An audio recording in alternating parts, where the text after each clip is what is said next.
Hi കൂട്ടുകാരെ, എല്ലാവർക്കും good evening. മൃദുവായി നീ തൊടുകിൽ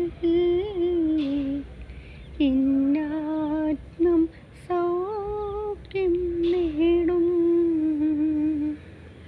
ഹൃദയം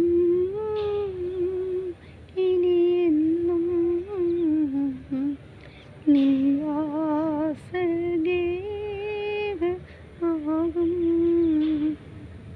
കൺമുൻപിൽ നീ ഇല്ലെങ്കിലും വിശ്വാസത്താലെ കാണുന്നിതാ. മൃദുവായി നീ തൊടുകിൽ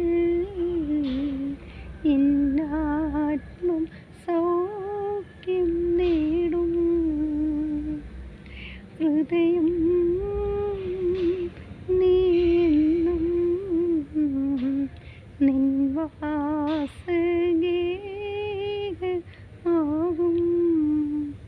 നമുക്ക് സങ്കടങ്ങൾ വരുമ്പോൾ നമ്മളിങ്ങനെ ഓർക്കും, എന്നെ ആരെങ്കിലും ഒന്ന് സ്നേഹത്തോടെ ഒന്ന് തൊട്ടിരുന്നെങ്കിൽ, എന്നെ ഒന്ന് ആശ്വസിപ്പിച്ചിരുന്നെങ്കിൽ. അപ്പോൾ നമ്മളെ സ്നേഹത്തോടെ തൊടാൻ, മൃദുവായി നീ തൊടാൻ നമ്മുടെ ഈശോ മാത്രമേ ഉള്ളൂ. അപ്പോൾ സങ്കടങ്ങൾ അനുഭവിക്കുന്ന എല്ലാ മക്കളെയും ഈശോ മൃദുവായി തൊട്ട് തലോടി ആശീർവദിക്കുകയും അനുഗ്രഹിക്കുകയും ചെയ്യട്ടെ. ലൈക്ക് ചെയ്യുക, സബ്സ്ക്രൈബ് ചെയ്യുക, ഷെയർ ചെയ്യുക.